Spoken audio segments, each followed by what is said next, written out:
आज के इस बहुत अर्जेंट कॉल पर आप तमाम हजरात को सहमत दी गई है।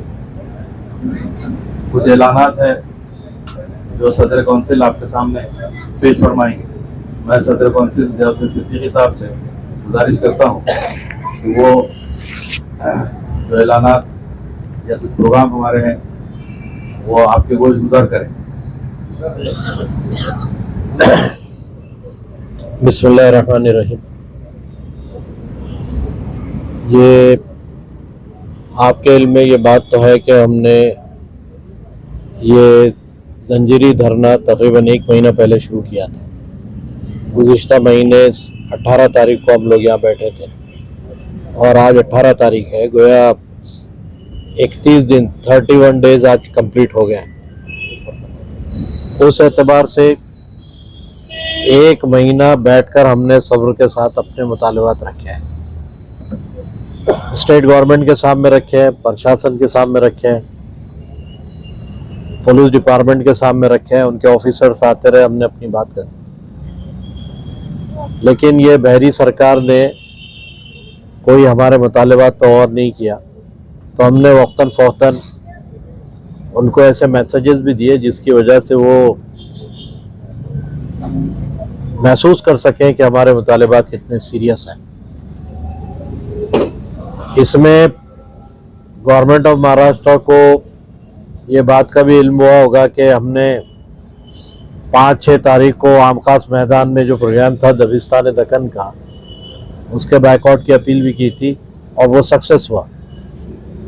हम ये समझ रहे थे कि लोगों के इस कदर न जाने के नतीजे में हुकूमत कोई इसका नोटिस भी लेगी, लेकिन करोड़ों रुपए खर्च करने के बाद भी गवर्नमेंट को ये अकल नहीं आई कि ये सोच भी सके कि उन्हें क्या करना है। बहरहाल तो इतने दिन गुजरने के बाद भी कोई नोटिस नहीं लिया गया और उसके बाद इलेक्शन डिक्लेयर्ड हो गए। आपके इल्म में है ये बात।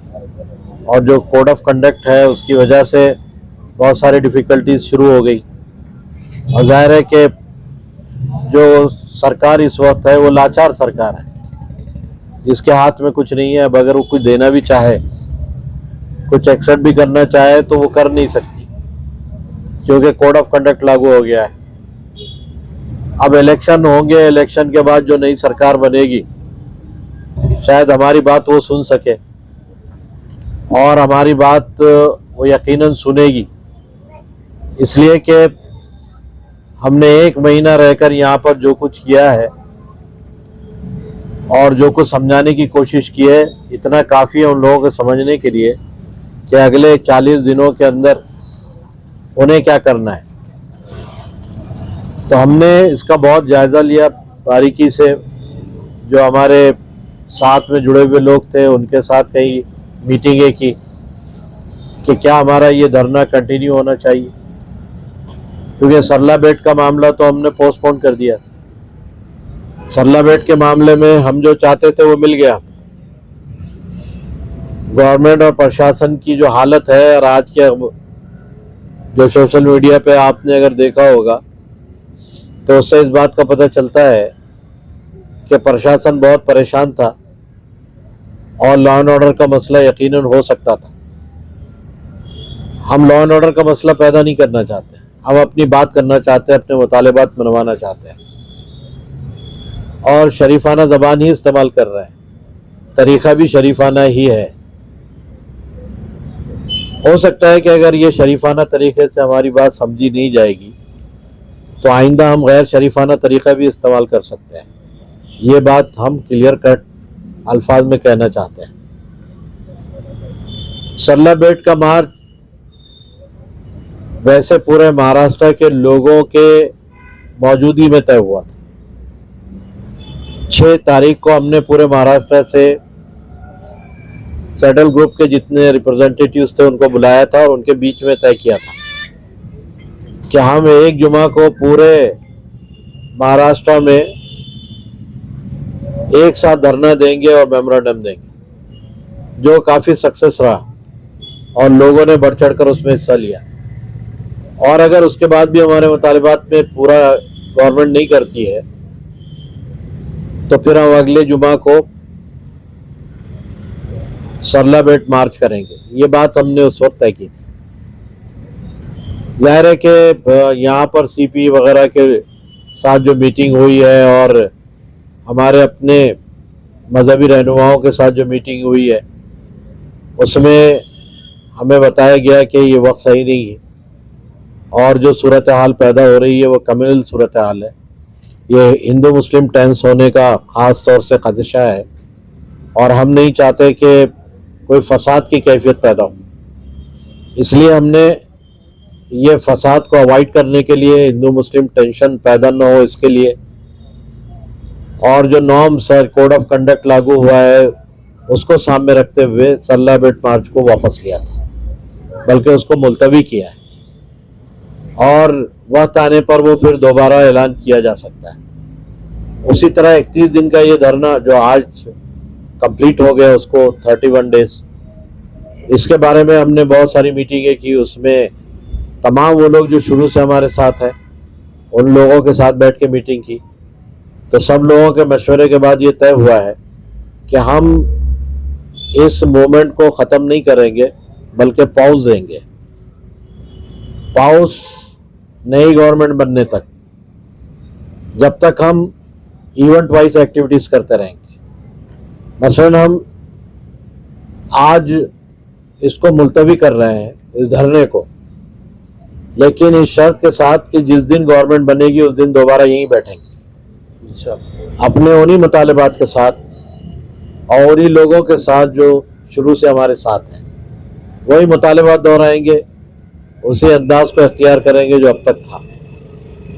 इस सिलसिले में हम क्या क्या करेंगे और इस बिटवीन ये 40 जो दिन है बीच में, उसमें हम क्या क्या करेंगे।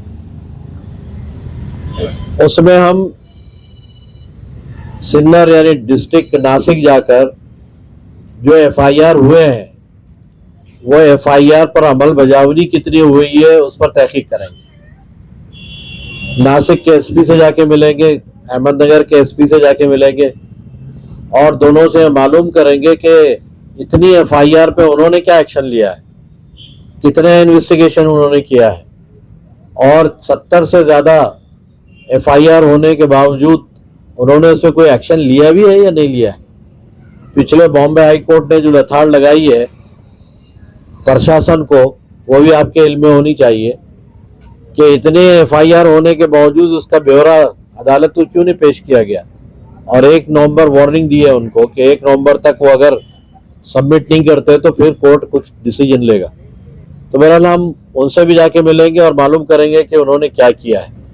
उसी तरह हमने एक कमेटी बनाई है और वो कमेटी जो है मुख्तलिफ पॉलिटिकल पार्टीज़ के जो बॉसेस हैं उनसे मिलेगी और उनके सामने मुतालिबात रखेगी और उनको इसरारन ये बात कहेगी कि हमने ये धरना दिया है, ये धरना गई हुई हुकूमत के ख़िलाफ़ था। आने वाले दिनों में अगर उम्मीद आप रखते हैं कि आपकी हुकूमत बनेगी तो आपको अपने इंतखाबी मंशूर में इन मुतालिबात को जगह देनी पड़ेगी। हम उनसे मिलकर ये बात कहेंगे, जो लोग इसको माकूल समझेंगे उसे कबूल करेंगे और जो उसको रिजेक्ट करेंगे उनके बारे में अवाम खुद फैसला करेगी। हम उस सिलसिले में कुछ कहना नहीं चाहते हैं। उसी तरह हम अवाम को भी बेदार करेंगे कि अवाम में जब लोग आपसे अपने वोट मांगने के लिए आए और आपसे मदद के तलबगार बनकर गलियों और गलियारों में घूमने लगे, तब आप ज़रूर पूछिएगा कि मुतालिबात का क्या है, आपकी जमात ने हमारे सिलसिले में क्या फ़ैसला किया है या आपकी पार्टी इस सिलसिले में क्या कहती है इन मुतालिबात को लेकर। क्या वो कोई लिखित फॉर्म में देने के लिए तैयार है, क्या वो लिखित फॉर्म में देने के लिए हमें तैयार है, इसका हम उनसे इआदा चाहेंगे। तो ये भी हम इस 40 दिनों के अंदर यहाँ से उठने के बाद खामोश नहीं बैठेंगे, बल्कि मोहल्ला मोहल्ला गली गली जाकर आवाम को ये समझाएंगे कि आने वालों से ये सवालात तुम करो और जिसने भी इन मुतालिबात को तस्लीम किया और अपने इंतखाबी मंशूर का हिस्सा बनाया, उसके बारे में आवाम खुद फैसला करेगी कि उन्हें क्या करना है। इसके अलावा जो यहाँ पर हम 31 दिन जब बैठे हैं तो हमें क्या मिला है, ये एक एनालिसिस का हमारा एक पूरा पार्ट है, इसको हम एनालाइज करेंगे। इसमें अंदर और बाहर से क्या क्या चीज़ें हुई है वो भी हमारे एनालिसिस का एक तरीका है और काम है। लेकिन हमने बहुत कुछ अचीव किया है यहाँ पर, सिर्फ हम खाली नहीं बैठे हैं यहाँ पर, बल्कि इन दिनों के अंदर एक नया हौसला हमें मिला है कि इतने दिनों तक हम इत्मीनान से उसूल और ज़ाब्ते के साथ बैठ सकते हैं। ये कॉन्फिडेंस तो पैदा हो गया है, और अगर इससे लंबी कोई बारी अगर खेलनी है तो बारी भी खेलने के लिए हम तैयार हैं। ये बात एक कॉन्फिडेंस के साथ हम कह सकते हैं। तो जो अचीवमेंट है हमारा कि इतनी लंबी पीरियड के लिए हम बैठने की क्षमता रखते हैं अपने अंदर, ये बात साबित हुई है। जो मुतालिबात हमारे हैं वो इश्यूज को हमने लोगों को समझाया है। रामगिरी को हम क्यों अरेस्ट करना चाहते हैं, उसके पीछे हमारा मकसद क्या है, रामगिरी ने क्या बातें की है, उसका जवाब हमने क्या दिया है, या नीतीश राणे जो हेट स्पीच क्राइम का गुनाहगार है उसने क्या कहा था और उसकी क्या हैसियत है, ये इश्यूज को लोगों को समझाया है हमने यहाँ बैठकर, और एक एक आदमी को समझाया है। न इस पर कि यहाँ जो लोग आए उनको समझाया है, बल्कि उनके मोहल्लों में जाके समझाया है। गली गली नुक्कड़ पर ये हमने कॉर्नर मीटिंग्स ली है, होटलों में जाकर, नुक्कड़ों पे जाकर, चौपालों में जाकर लोगों को समझाने की कोशिश की है कि ये इश्यूज क्या है, वफ़ क्या है, वफ़ की नज़ाकतें क्या है, वफ़ का जो अमेंडमेंट बिल आ रहा है वो क्या है। लोग सिर्फ वफ़ बोर्ड को जानते हैं, लेकिन इसके पीछे जो अब साजिश जो की जा रही है वो क्या है, वो डिटेल हमने समझाई है। उसी तरह जो ब्लास्फेमी एक्ट है, आहनत के खिलाफ कानून लाने की जो हम बात कर रहे हैं, इसकी बारीकियों को भी समझाने की कोशिश की है कि सिर्फ हमारे ही दीन के मसले के लिए नहीं, बल्कि मुख्तलिफ धार्मिक जो शख्सियतें हैं या पर्सनैलिटीज़ हैं, उनकी विठंबना के खिलाफ में भी ये कानून बनाया जा सकता है। तो एक लॉजिकल हमारा डिमांड है कि ब्लास्फेमी एक्ट को इंट्रोड्यूस किया जाए, उसे पास किया जाए, और उसमें सज़ा का प्रावधान ऐसा हो कि फिर दोबारा कोई ज़बान खोलने की ज़रूरत न कर सके। ये हमारा, और इस पर बहुत सारे पिछले दिनों जो MPs MLAs यहाँ पर आए थे, जो जिन्होंने बात की, उन्होंने प्रॉमिस भी किया है कि अगर हमारी सरकार आती है तो हम ये लॉ जो इंट्रोड्यूस करेंगे। बाद लोगों ने कहा कि हम इसको अपने इंतखाबी मंशूर का हिस्सा बनाएंगे, ये बात भी कही है। लेकिन आफ्टर ऑल हम चाहते हैं कि वो राइटिंग में आए। ज़बानी वादे बहुत लोग करते हैं और ज़बानी वादों का कोई एतबार भी नहीं है। हमने फिर ये बात भी की पब्लिक डिमांड के हैसियत से कि औरंगाबाद का जो पुराना नाम है उसको एज इट इज़ रखा जाए, नए नोटिफिकेशन के ज़रिए से नाम को बहाल किया जाए, और इसके एडजेसेंट जो नए रेवेन्यू एरियाज डेवलप हो रहे हैं, ये नई आबादी को संभाजी नगर का नाम दिया जाए। हम पब्लिक डिमांड में पहले लोग हैं जो पब्लिकली ये डिमांड कर रहे हैं कि संभाजी नगर का नाम दिया जाए उन इलाकों को जो नए रेवेन्यू एरियाज डेवलप हुए हैं, और पुराना नाम एज इट इज़ रखा जाए जो औरंगाबाद है। यहाँ की आबादी इतनी हो गई है कि उसको 2 कॉरपोरेशन में तकसीम किया जा सकता है, और हम ये भी इस डिमांड को भी सामने रख रहे हैं कि 2 कॉरपोरेशन बना दी जाए, एक औरंगाबाद जो पहले से चले आ रही है, दूसरा संभाजी नगर। तो ये नाम जो लोग रखना चाहते हैं उनकी दिल की तसल्ली भी हो जाएगी, और ये पब्लिक डिमांड के तौर पे हम रख रहे हैं। आज तक संभाजी नगर का पब्लिक डिमांड हुआ नहीं है कि नाम रखा जाए। हम पहले लोग हैं जो पब्लिकली ये डिमांड कर रहे हैं कि संभाजी नगर का नाम नए रेवेन्यू एरियाज को रखा जाए और पुराना नाम एज इट इज़ रखा जाए औरंगाबाद, इसमें कोई मुदाखलत न की जाए। ये तमाम मतालेबात को लेकर हमने ये 31 दिन पूरे किए हैं, और आने वाले दिनों में फिर से हम इसको मुलतवी करके जिस दिन नई गवर्नमेंट बनेगी उस दिन से इसी जगह पे आपसे मुलाकात होगी। इस सिलसिले में ये हमारा अचीवमेंट है कि पिछले दिनों हम ये बातें समझाने के लिए कामयाब हुए। कौमी सतह के जो कायदीन थे मुसलमानों में, तौक़ीर रज़ा खान साहब या उमरैन महफूज रहमानी साहब मुस्लिम पर्सनल लॉ बोर्ड वगैरह के, ये अहम लोगों ने इस धरने को विज़िट की। ये छोटा सा धरना था लेकिन ये बड़ी शख्सियतें इसमें शामिल हुई हैं।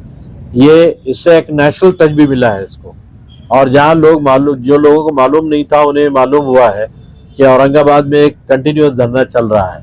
उसके तर्ज पर बहुत सारे लोगों ने प्लानिंग और मनसूबाबंद कोशिशें करने का फैसला किया है। उसी के साथ इसमें बहुत सारे MLAs, ex MLAs, MP, ex MPs, उन लोगों की भी आमद हुई है और उन्होंने भी अपने पॉजिटिव और एक्टिव जो सपोर्ट का जो है इजहार किया है। बाद लोगों ने कहा है कि हम अपने नेताओं से कहेंगे कि वो ये माकूल जो डिमांड्स है उसको एक्सेप्ट करें और अगर हमारी सरकार बनती है तो डेफिनेटली हम इसको पूरा करने की कोशिश करेंगे। लेकिन हम ये चाहते हैं कि लिखित फॉर्म में कुछ चीज़ मिले, ज़बानी वादे बहुत हो चुके हैं। इसके बाद तमाम शहर की जो सियासी जमातें हैं उनके जो नुमाइंदे हैं वो आते रहे, मिली तंजीमों, मजहबी जमातों के वफूद की आमद होती रही है। मजहबी जमातों के तकरीबन वफूद ने यहाँ पर विज़िट किया है और यहाँ पर आने के बाद उन्होंने एक्टिव सपोर्ट देने का वादा किया है। अमीर शरीयत, नायब अमीर शरीयत और उनकी जो टीम उलमा और इम्मा के उनके वफूद भी आते रहे। उसी तरह गैर मुस्लिम ऑर्गेनाइजेशंस के वफूद भी आते रहे। जिस दिन यहाँ दलित भाइयों का बड़ा मोर्चा था, ऐसा लगता था कि वो मोर्चा उनका नहीं बल्कि हमारा है, क्योंकि पूरा पंडाल भरा हुआ था। एक साया था, हर जगह धूप थी और वो साया इस पंडाल का था, वो यहाँ बैठे हुए लोग थे। उनके लीडर ने यहाँ आकर तकरीबन आधे घंटे तक तकरीर की और कहा कि जहाँ जहाँ भी जो भी फैसले आप कहेंगे हम आपके साथ हैं। वह उन्होंने भी सपोर्ट डिक्लेयर किया था। कई ऐसे वंचित समाज के छोटे बड़े जो ग्रुप्स हैं उन्होंने आकर सपोर्ट किया। इवन जो सरकार में लोग हैं उनकी एक पार्टी ने भी आकर हमें सपोर्ट किया है।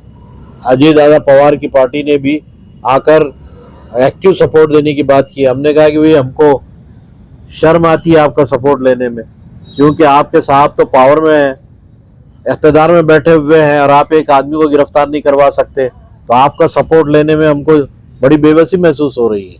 लेकिन उन्होंने बहरहाल अपना सपोर्ट दिया। वह मैं कहना चाहता हूँ कि मुख्तलिफ समाज के तबक़ात से NGOs, समाजी, दीनी, मिली तंजीमें, पॉलिटिकल ग्रुप्स स्पेशली, उनका शुरू से साथ रहा। जो इस फील्ड के एक्सपर्ट हैं वो लोग भी आते रहे और कई जो माहिरीन जो अपने सब्जेक्ट के थे उन्होंने भी आकर यहाँ पर विज़िट किया और अपने ख्यालात का इज़हार किया है। ये सब्जेक्ट जो कि आनत रसूल क्या है, इस पर हमने यहाँ गुफ्तगू करवाई है। उसी तरह वफ़ क्या है, वफ़ के अक़साम क्या है, इसकी हिस्ट्री क्या है, मुसलमानों के औक़ाफ़ कहाँ कहाँ हैं, उसका डाटाबेस, सारी चीज़ें यहाँ पर बयान की गई है। उसी तरह औरंगाबाद का नाम, इसकी तारीख क्या है, इसका पस मंज़र क्या है और क्यों बदला जा रहा है और बदलने से क्या क्या हो गया, तमाम चीज़ों पर हमने सैर हासिल यहाँ गुफ्तगू करवाई है और लोगों तक बात पहुँचाई है। सिर्फ ये धरना नहीं था बल्कि एक इंफॉर्मेशन का एक सेंटर भी था। यहाँ पे हमने सीरत सीरीज चलाई है। मोहम्मद रसूलुल्लाह जिनके नामूस के लिए आज हम यहाँ बैठे हैं, उनकी ज़िंदगी क्या है, वो उन्होंने अपनी ज़िंदगी कैसे गुजारी, इस पर हमने तफसीलात बाम पहुँचाई है कि पैदाइश से लेकर हिजरत तक, हिजरत से लेकर नबूवत तक, नबूवत से लेकर हिजरत तक और हिजरत से लेकर आपके इंतकाल तक, ये पूरी सीरीज चलाई है।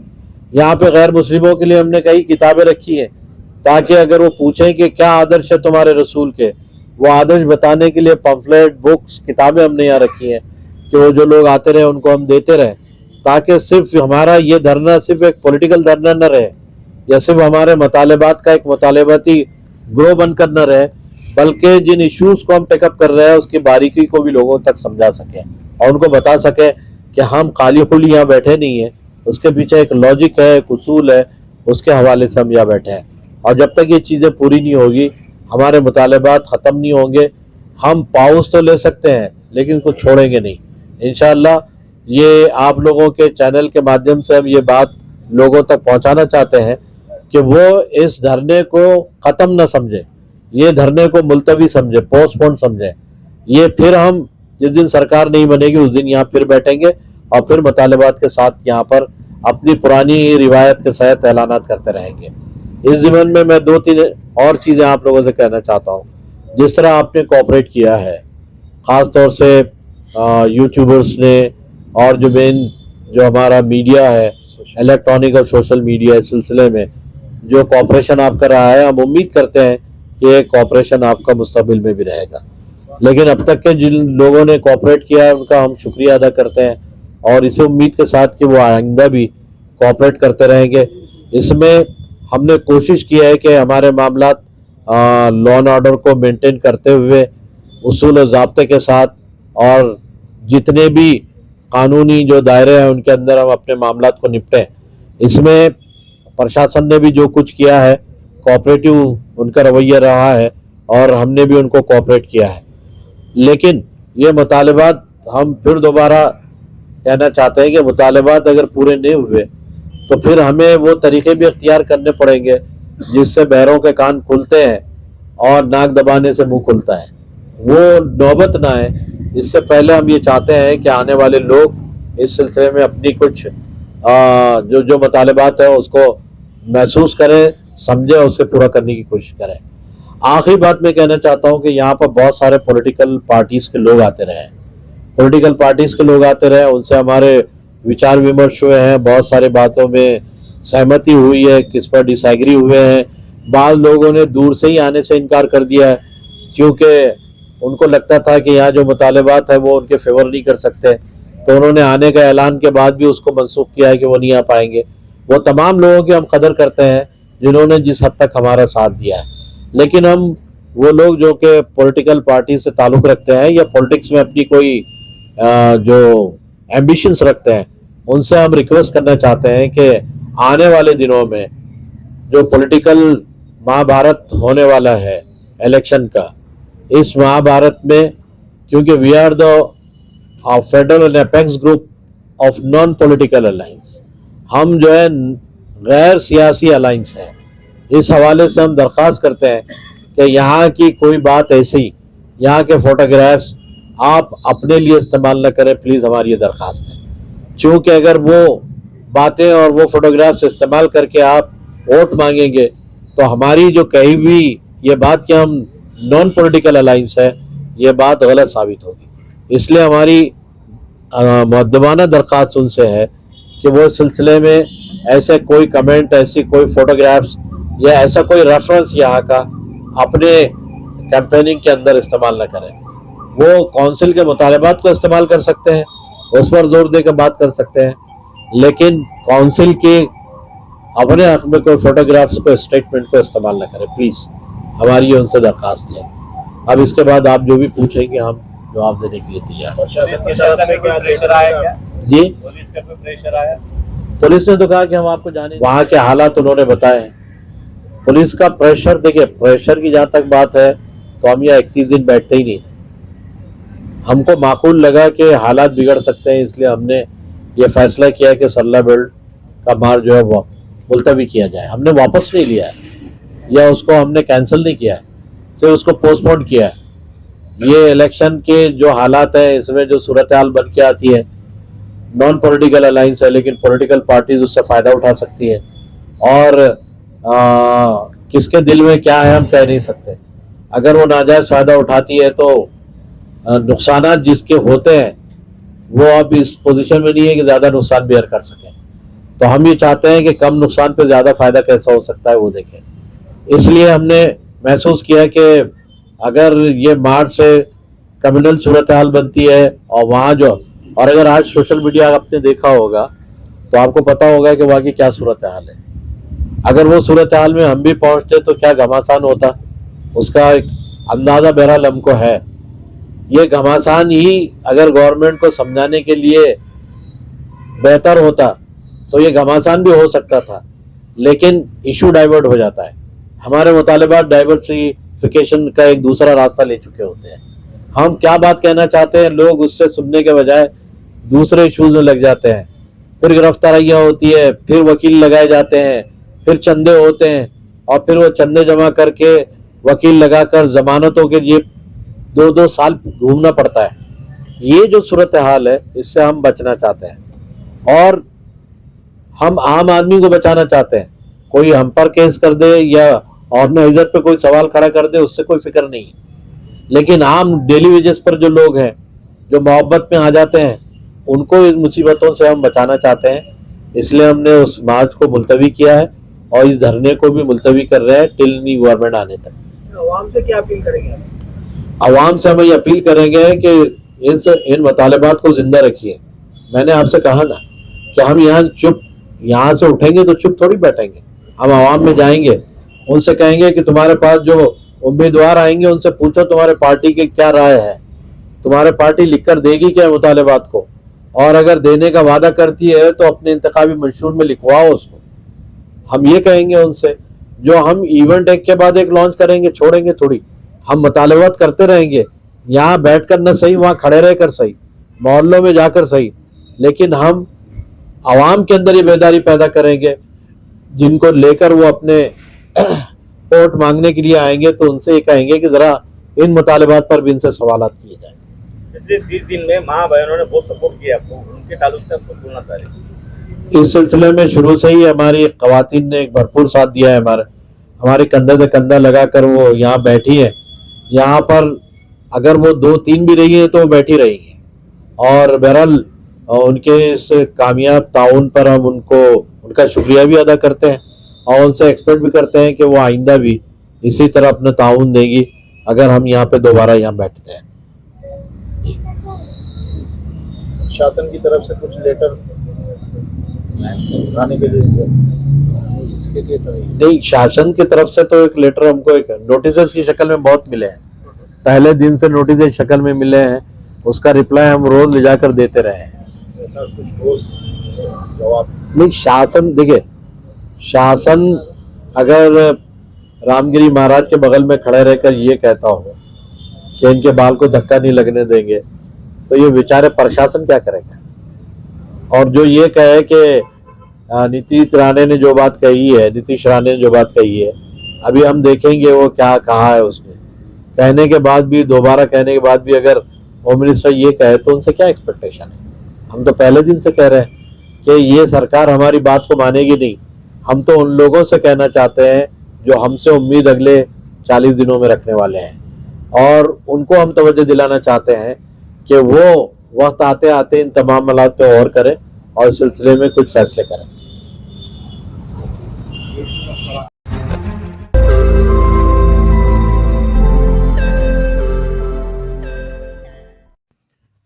रोज नई खबरों को देखने के लिए हमारे औरंगाबाद समाचार चैनल को सब्सक्राइब कीजिए और नोटिफिकेशन पाने के लिए हमारे बेल आइकन को दबाइए ताकि हर खबर की नोटिफिकेशन आपको मिलती रहे।